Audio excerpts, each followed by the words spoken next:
संगम युग का समय बहुत वैल्यूएबल है। इसकी समझ देकर एक एक सेकंड विचार सागर मंथन में, रूहानी सेवा में, रूहानी पढ़ाई अच्छी रीति पढ़ने में, उमंग उत्साह और खुशी से पुरुषार्थ में सफल करने की, ज्ञान के सागर, प्यार के सागर, परमपिता परमात्मा की हम आत्माओं के लिए आज के मुरली से शिक्षाएं। अनादि आदि सतोप्रधान स्थिति को स्मृति में रखकर उसे बार बार रिवाइज कर खुद के लिए स्वीकार करने की विधि अपनाने को कहते हैं परमात्मा। और फिर उसी सतोप्रधान स्थिति में रहते हुए संकल्प बोल कर्म करने को कहते हैं। श्रेष्ठता से कनिष्ठता को, समर्थ से व्यर्थ को, दिव्यता से आसुरीपन को खत्म करना सिखाते हैं। आत्मा की ओरिजिनल सतोप्रधान स्थिति सदा सुख और शांति की है, जिसकी स्मृति से हमें दुख और अशांति को अपने से दूर रखना है। परमात्मा वरदान दे रहे हैं कि सतोप्रधान स्थिति में स्थित रहकर सदा सुख शांति की अनुभूति करने वाले डबल अहिंसक बनो।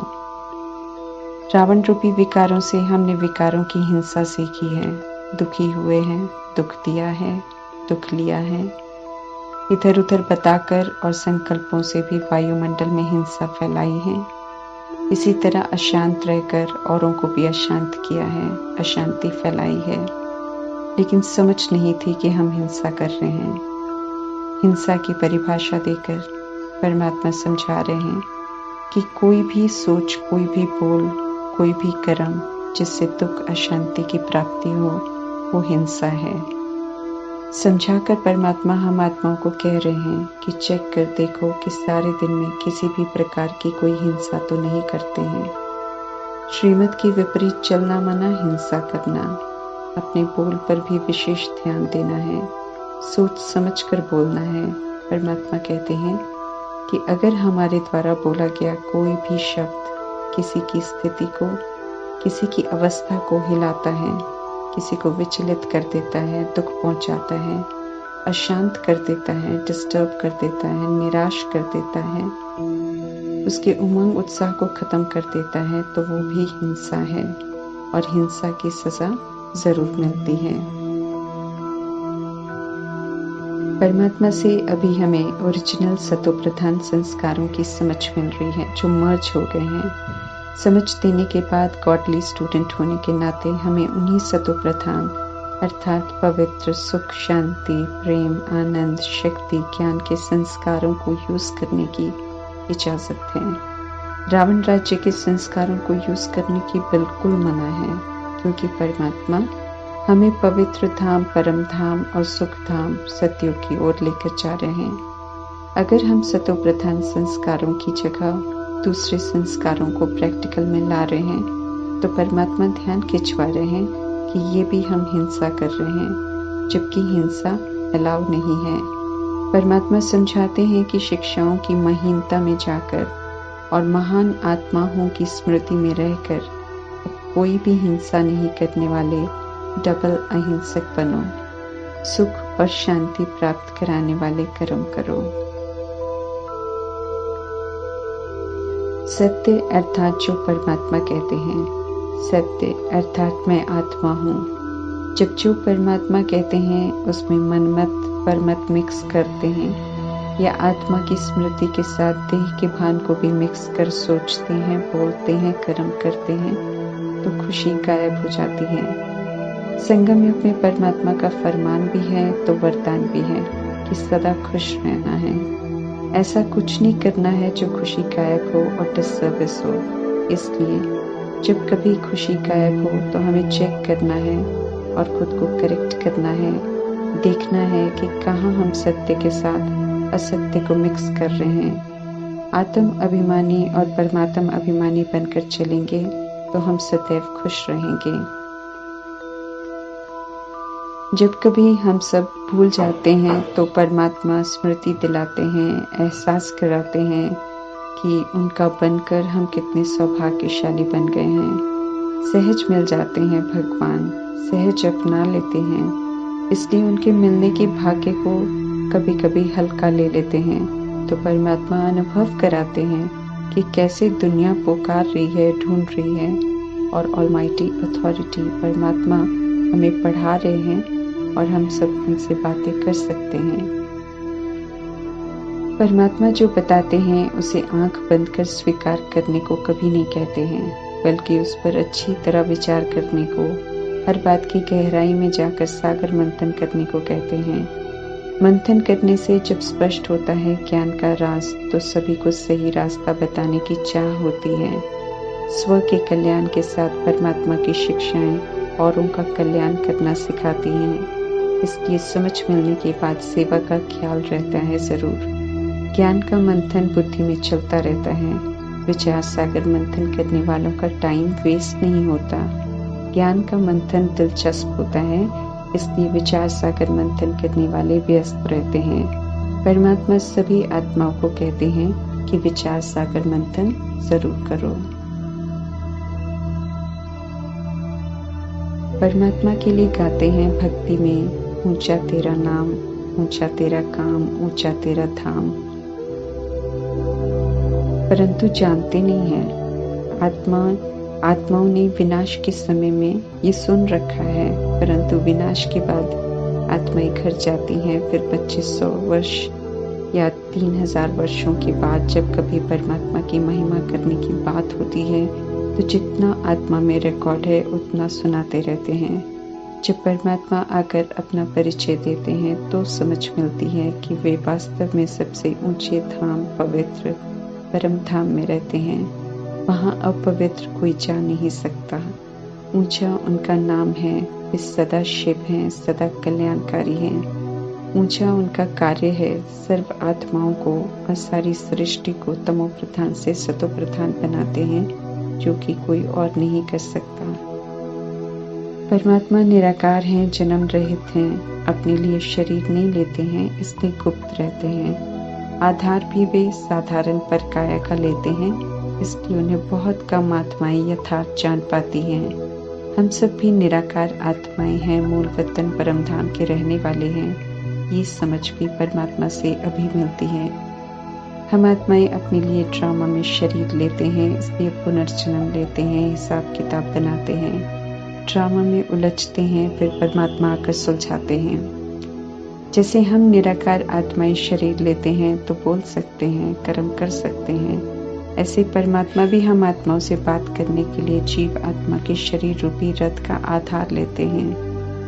अब हम समझ सकते हैं कि निराकार परमात्मा कैसे आधार लेते हैं। अभी याद आता है अपना घर, और ये भी समझ में आता है कि हम आत्माओं के पिता लेने आए हैं, लेकर जाएंगे और हमें अच्छे बच्चे बन स्व इच्छा से उनके साथ जाने लायक बनना है।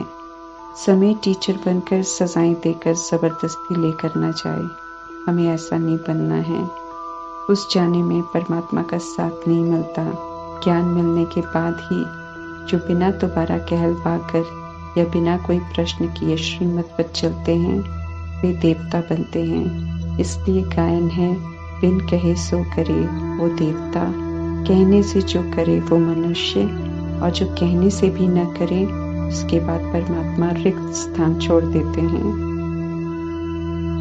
हर कोई अपने लिए समझ सकता है। परमात्मा कहते हैं कि पुरुषार्थ कभी भी नहीं छोड़ना है।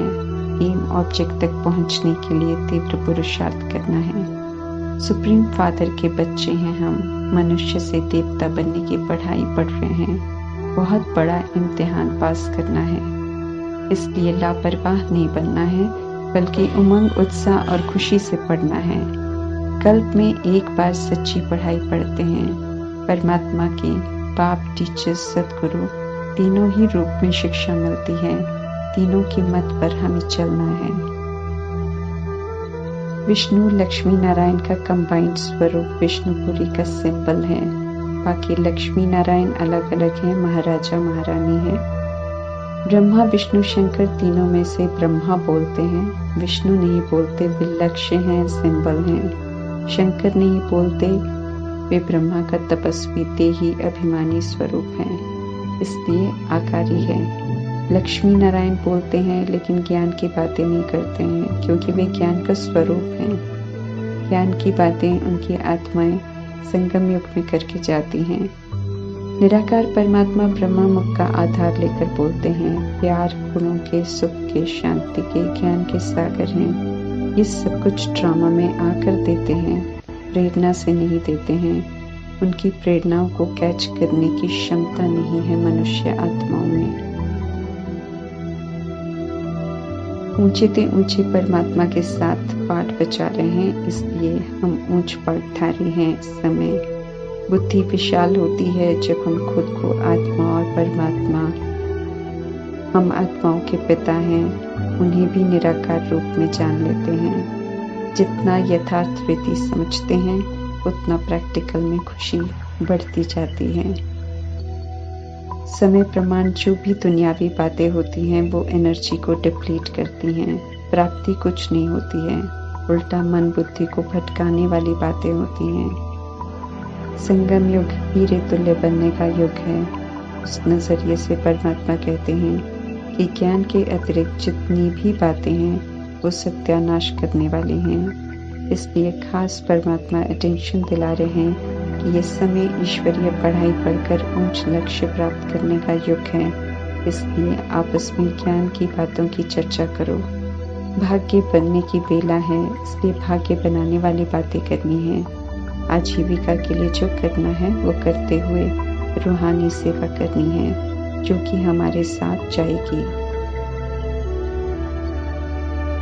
अपने आप से भी ड्रामा की बातें करनी है। अभी संगम युग चल रहा है, ये अमृत वेला है हमारे लिए।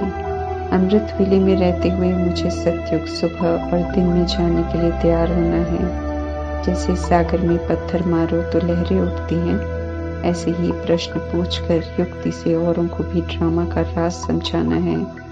परमात्मा की जीवन कहानी, लक्ष्मी नारायण की बायोग्राफी से भी सभी को परिचित कराना है। बुद्धि में सदा परमात्मा द्वारा बताया गया सत्य टपकता रहे तो हम सब व्यर्थ से बच जाएंगे। लक्ष्य सदा क्लियर रहेगा, पुरुषार्थ में तीव्रता बढ़ती जाएगी, मंजिल के समीप पहुंचते जाएंगे और उनको भी संदेश देते जाएंगे। शास्त्रों में तो लॉन्ग लॉन्ग एगो की कथाओं को लाखों वर्ष का कह दिया है। परमात्मा कहते हैं ये सच्ची सच्ची कथा और ये ड्रामा 5000 वर्ष का ही है। इससे लॉन्ग लॉन्ग एगो कोई भी कहानी नहीं है। परमात्मा को शिकायत है हम सभी आत्माओं से कि ना तो सच्चा ज्ञान याद रहता है सदा, न ही पूरी रीति कोई उनका फरमान मानकर याद में रहते हैं। ज्ञान की वंडरफुल बातों में रमण करते हुए सारी सामग्री तैयार रखनी है, एवर रेडी रहना है डिलीवर करने के लिए। क्योंकि परमात्मा कहते हैं कि जब विचार सागर मंथन के प्रश्न का पत्थर डालेंगे तो जो ईश्वरीय कुल का होगा उन्हें ये बातें अच्छी लगेगी, उनका दिमाग चलेगा। जो इस कुल का नहीं होगा उसे कुछ समझ नहीं आएगा। इस विधि से नब्ज देखनी है कि कौन ज्ञान सुनना चाहता है और कौन नहीं।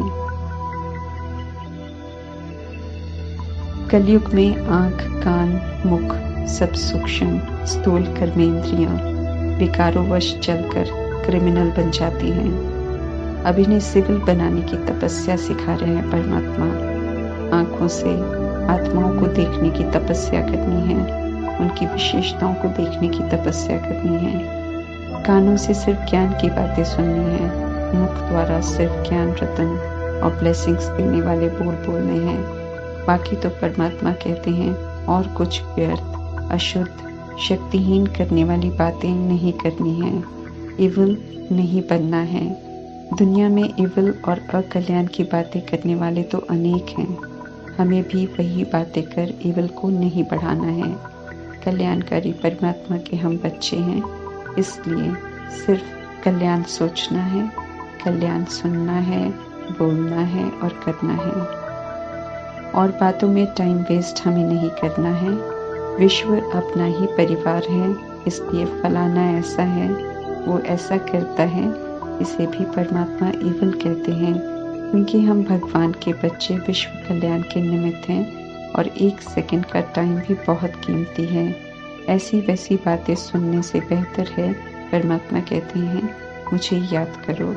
याद से अपना और सभी का कल्याण होगा, रूहानी कमाई भी होगी, सभी को सही रास्ता बताओ, सेवा करो, महावीर बनो तो विश्व की बादशाही मिलेगी। इसलिए परमात्मा कहते हैं टाइम बिल्कुल वेस्ट नहीं करना है। ये ऑलमाइटी अथॉरिटी परमपिता परमात्मा का हम आत्माओं प्रति फरमान है। ओम शांति।